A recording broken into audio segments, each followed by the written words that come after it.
Miss Campbell. Can you tell us a little bit about yourself? Well, I am, thank you for inviting me, and I'm delighted to be here today. I am a graduate of Long Island University, the Brooklyn campus, LIU, and I majored in a double major of business and information systems. And with that, I have, through my working experience, have decided to be a recruiter. So I owned a boutique recruiting firm, and I basically recruit primarily doctors, healthcare, nurses, engineers, and IT. But I decided to focus on healthcare because that is where the mass of my requisitions are coming for. As the Nassau County Director for the African American Chamber of Commerce, we provide outreach to both the community and our small business owners, our members, and we are advocates for them with local government and the community, helping to build a bridge between the two, the business and the community at large. What is a Chamber of Commerce? The Chamber of Commerce is a tremendous, a huge business network. What we do on a monthly basis is bring together members along with guest speakers from different areas, be it in the community of business, other business owners, corporations, or government. To educate and to share information. Our upcoming meeting is a meeting with the Economic Development Corporation, and they're bringing information on funding, grants that's available for small businesses, money that is actually available to our members. So that's a great opportunity for them. So we do things like that. When did the Long Island African American Chamber start and why? Well, it started back in 2010, and we started to be able to promote and find contracts that's available for small business owners. And we also wanted to give them the opportunity to be educated and to understand what's available, how things work, and have them participate, get them trained in MWBEs, Minority Women Business Enterprise type contracts. They would not normally know when they're available or how to become a part of it. And so we do workshops and educate them and help them acquire those types of contracts. Who are the members? Well, our members consist of business leaders within the community. They also consist of IT people, marketing, branding, PR, recruiters like myself, travel agents, people who own construction companies. It's a vast amount of people from different industries that are members. What are the 3 things girls need to know about starting a business? Well, you asked for 3 things, and so I kind of have a little more than 3 things. The first thing that I think girls should and need is to be confident. You need to not to let anybody change your mind or influence you in any way. In the way that you're thinking or things that you want to do. I also think you need to trust yourself. Sometimes we have dreams, sometimes ideas pop out of our head, and you need to be able to trust yourself and be confident in yourself and not let anyone or anything deter you from that. And then second, you need to surround yourself with the right advisors and mentors, which you guys have with the creator and foundation creator of Long Island Girls, Marsha McNair.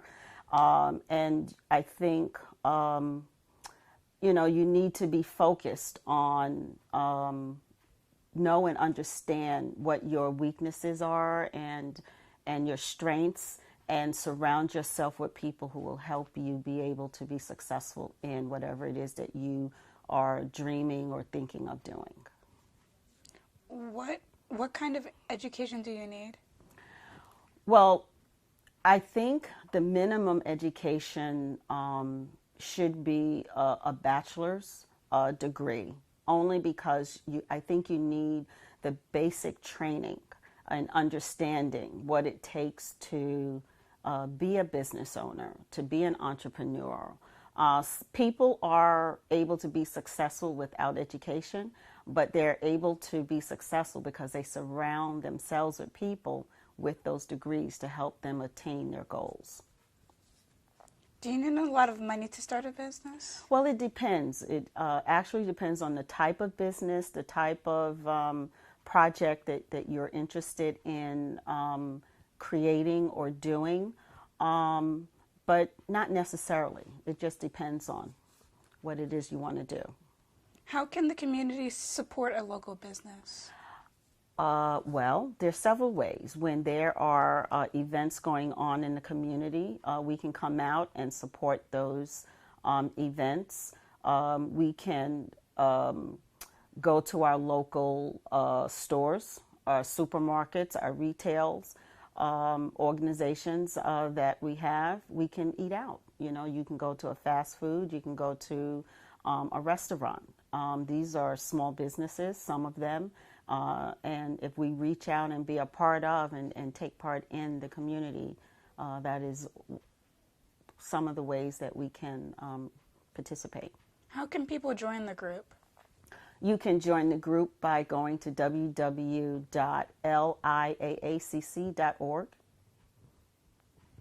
Is there anything you would like to add? Well, if you have questions or you need to reach out to me, you can email me at Director Nassau County at liaacc.org. Thanks for the interview. Girl talk, girl talk island. Girl talk, girl talk island. Girl talk, girl talk island. Girl talk, girl talk island. Girl talk, girl talk island. Girl talk, girl talk island. Girl talk, girl talk island. Girl talk, girl talk island. Girl talk.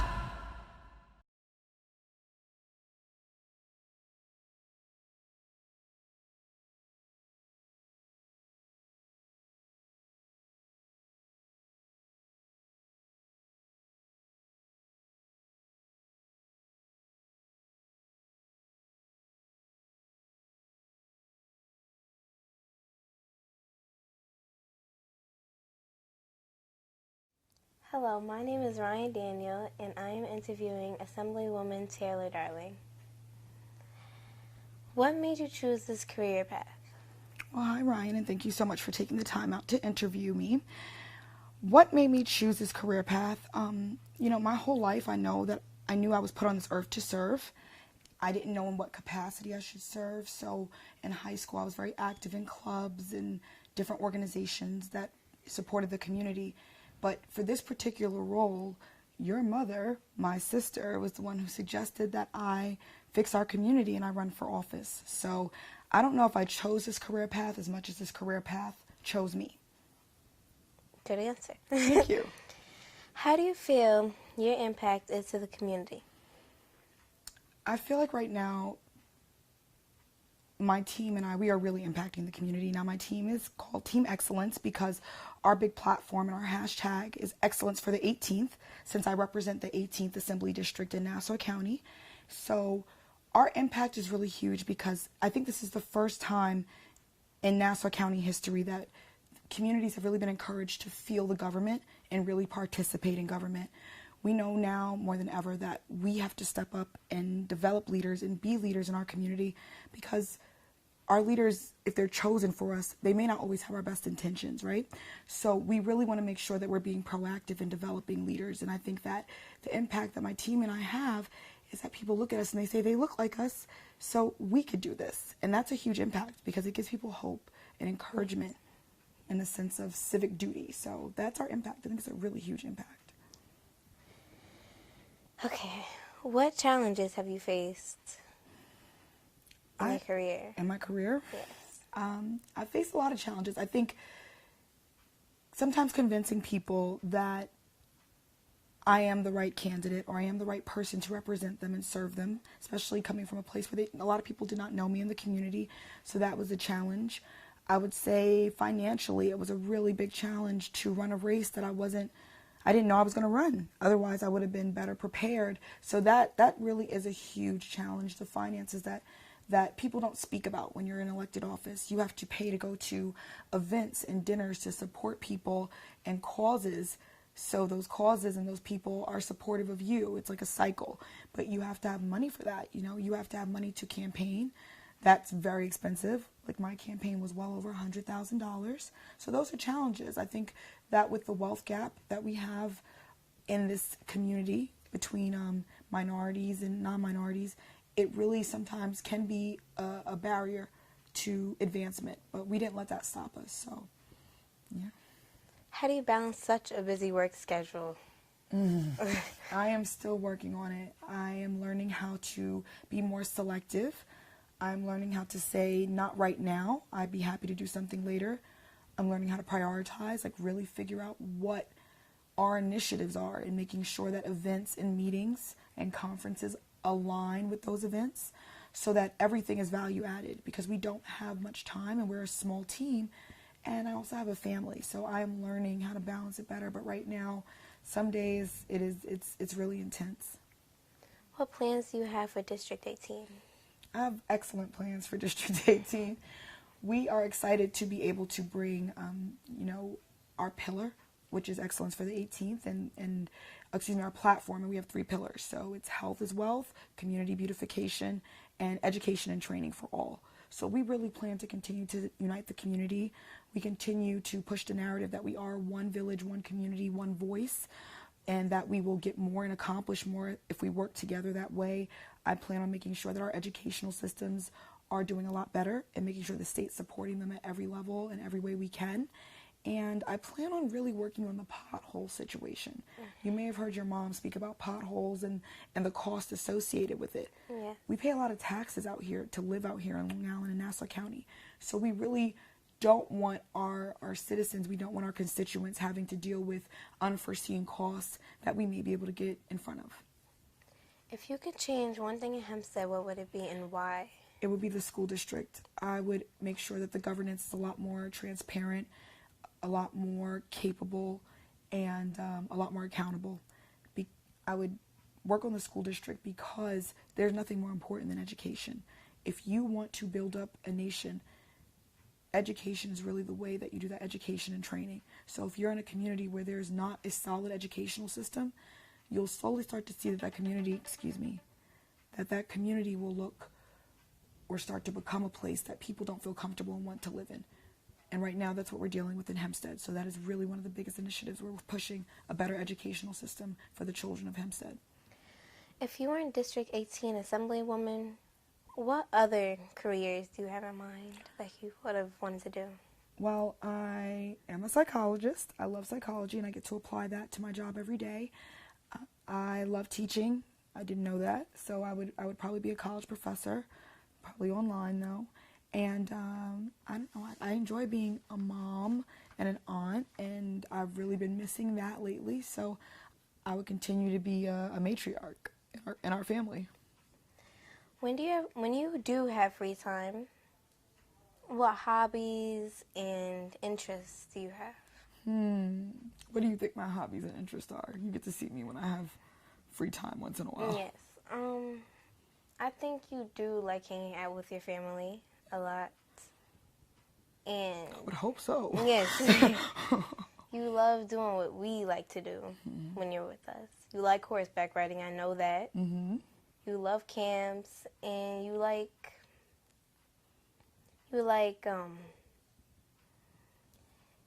teaching us what you do and teaching us things that you think we do need in life. Oh, that's really nice. And I love Bravo. Yes. All the Real Housewives. Yes. Yep. What motives what motives? Motivate? Yeah, what motivates you to get out and help your district? I would have to say my faith in God, knowing that this is my purpose. Like, I'm finally walking in my purpose. I've had jobs and positions where I just didn't feel like I belonged, and I don't think I ever performed as great as I perform now. This is second nature to me. So, and it's because God has given me the talent and the skills and the experiences to be able to care. The other thing that motivates me is every time I see a child that is suffering, I think of them as my child. Like, all of the people in my district, all the people in New York State, these are my family members. Every kid's my child. Every mom's either my friend or my family member. Every elderly person is a grandparent. And when you look at the community like that, it's much easier to serve, and you find that motivation on the days that are challenging because you want to make sure all of your family is doing well. Yes. And that's what motivates me. I was very interested in this question. Mm-hmm. Do you plan to run into a second term? Oh my goodness, Ryan, you are like Barbara Walters today. I do plan, as of now, I believe we plan to run for a second term because 2 years, I don't think is adequate enough time to really make a huge dent or mark. We've done remarkable work since we were sworn into office in January, but definitely would like to probably see, several more years where I can really make sure the seeds that I'm planting and the work that I'm doing is in fact impacting the community. What do you find to be the highlight of this position? Can we backtrack really quickly? Do you think I should run? Yes, I do. Why? Because you are a great assemblywoman. You love your community. And like you said before, you think of everybody as your family, and that does mean a lot to a lot of people, and it makes you treat them much better. Oh, thank you. But yeah. And so we go to your next question. What do I find to be the highlight? You know what? Honestly, today, right now, this is a highlight to be able to have my family recognize that I'm away from them. Oh, I'm getting emotional.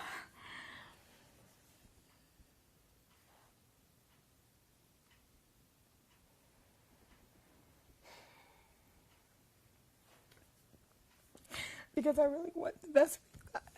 I want the best for all children, and especially our black and brown children. So it's hard to be away from you guys, but to know that you guys recognize the impact that I have and why I do what I do, and you support me and love me and take care of each other, that is the highlight of this position.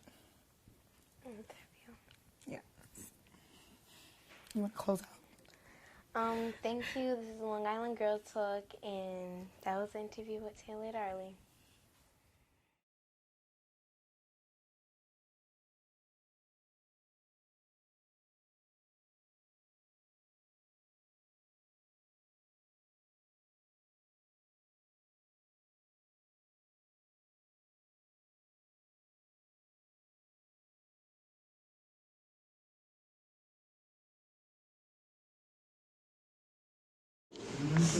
Right? So that's the way you want to write your books. That's the way you want to put your thoughts down and have an experience with it. Then you want to do research. How much research have you done on art? You want to do an art business. Have you ever read about art business? I actually do my own freestyle art because I don't look it up on YouTube. I just try my best to do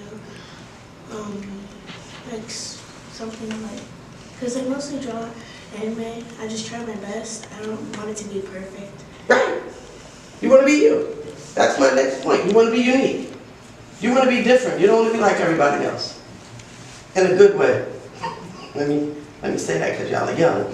In a good way. You want to be unique. So what you're drawing is unique. You want to be unique. You want to be you. You want people to understand that when they're reading it, they want to keep on reading and say, I want to read more. But when I want to get to the next page, I want to get to the next chapter. So you want to be passionate about what you write as just as well as you want to be passionate about what you do in life. Don't you want to be passionate? All of y'all are young. What are you passionate about? Some will be sports. Some will be different things. Hey, Marcy, what you're driving. But that's not your value. Your value is your heart. Your value is your thoughts, your mindset. Because as you get older, you'll realize money come and go. But your character, your integrity, your heart, your love, that's important.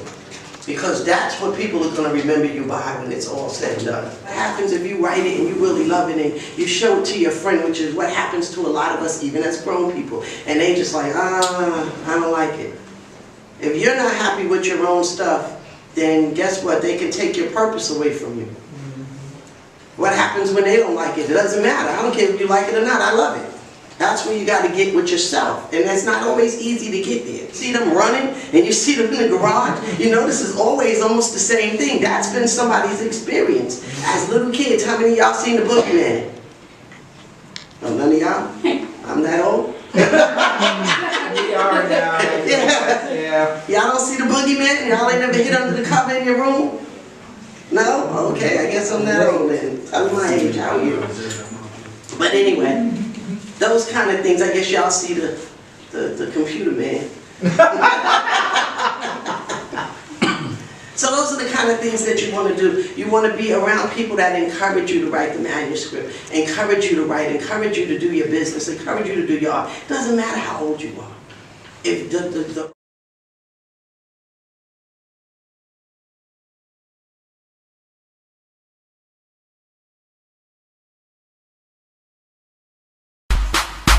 Girl talk, girl talk island. Girl talk, girl talk island. Girl talk, girl talk island. Girl talk, girl talk island. Girl talk, girl talk island. Girl talk, girl talk island. Girl talk, girl talk island. Girl talk, girl talk island. Girl talk.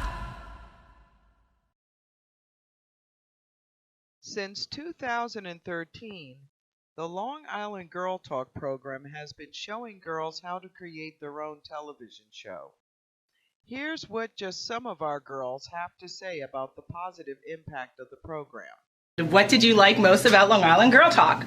I learned a lot about behind the scenes on like TV shows I never knew before, and like how to like just speak more and just be yourself. I learned about everything that goes on that isn't in front of the camera that we can't see when we watch TV, and I learned about how much a group of people, how important a group of people working together on a project is.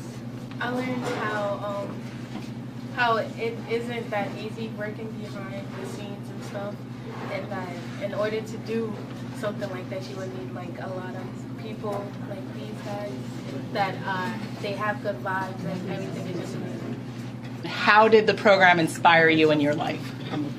It just inspired me because you are really in and you don't have to hold anything back.